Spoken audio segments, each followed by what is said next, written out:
Actes des apôtres 4. Pendant qu'il parlait ainsi à la foule, survinrent quelques prêtres accompagnés du chef de la police du temple et des membres du parti des Sadducéens. Ils étaient irrités de voir les apôtres enseigner le peuple et leur annoncer que puisque Jésus était ressuscité, les morts ressusciteraient eux aussi. Ils les arrêtèrent donc, et comme il se faisait déjà tard, ils les jetèrent en prison jusqu'au lendemain.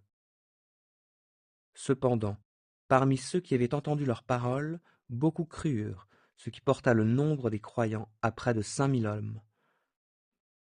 Le lendemain, les chefs des Juifs, les responsables du peuple et les spécialistes de la loi se réunirent à Jérusalem. Il y avait là, en particulier, Anne le grand prêtre, Caïphe, Jean, Alexandre et tous les membres de la famille du grand prêtre. Ils firent comparaître Pierre et Jean, les placèrent au milieu de leur assemblée et les interrogèrent. Par quel pouvoir ou au nom de qui avez-vous fait cela? Alors Pierre, rempli de l'Esprit Saint, leur répondit.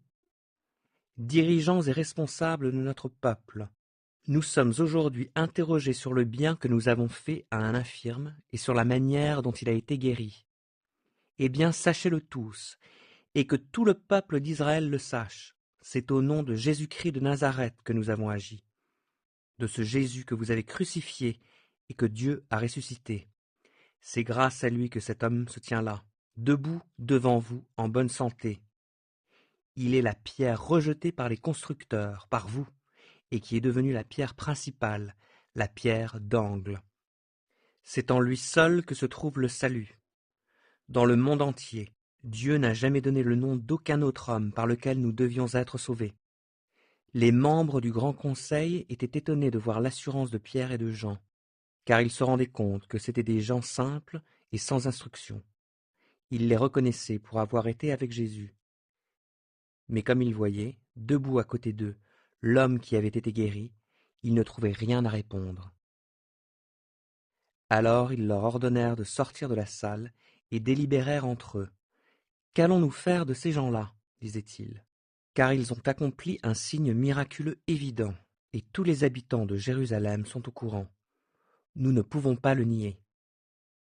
Mais il ne faut pas que cela s'ébruite davantage parmi le peuple. Défendons-leur donc, sous peine de sanction, de parler désormais à qui que ce soit au nom de Jésus. Là-dessus, ils les firent rappeler et leur interdirent formellement de parler ou d'enseigner au nom de Jésus. Mais Pierre et Jean leur répondirent. Jugez-en vous-mêmes. Est-il juste devant Dieu de vous obéir plutôt qu'à Dieu? Quant à nous, nous ne pouvons pas garder le silence sur ce que nous avons vu et entendu.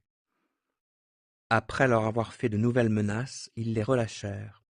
En effet, ils n'avaient pas trouvé de moyen de les punir, parce que tout le peuple louait Dieu pour ce qui venait d'arriver.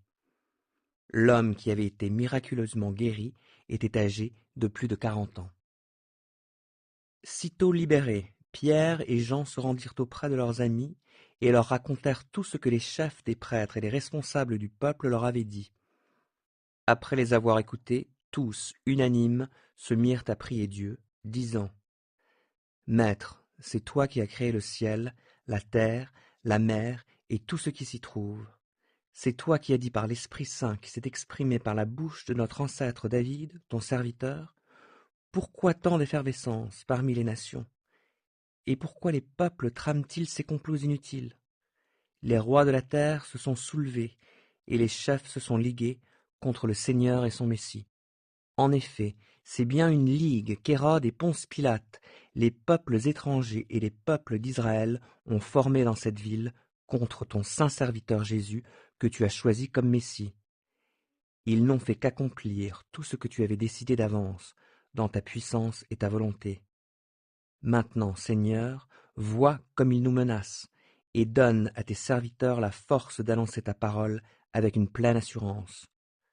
Étends ta main pour qu'il se produise des guérisons, des miracles et d'autres signes au nom de ton saint serviteur Jésus.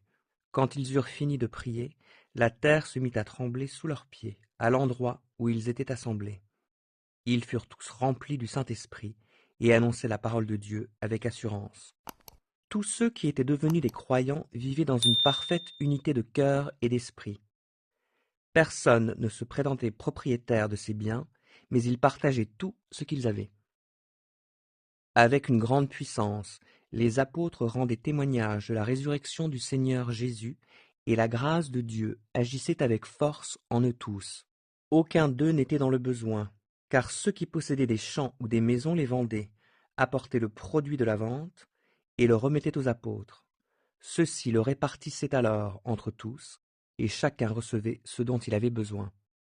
C'est ainsi que, par exemple, un certain Joseph possédait un terrain. C'était un Lévite originaire de Chypre. Les apôtres le surnommaient Barnabas, ce qui veut dire l'homme qui encourage. Il vendit son terrain, apporta l'argent et en remit le produit aux apôtres.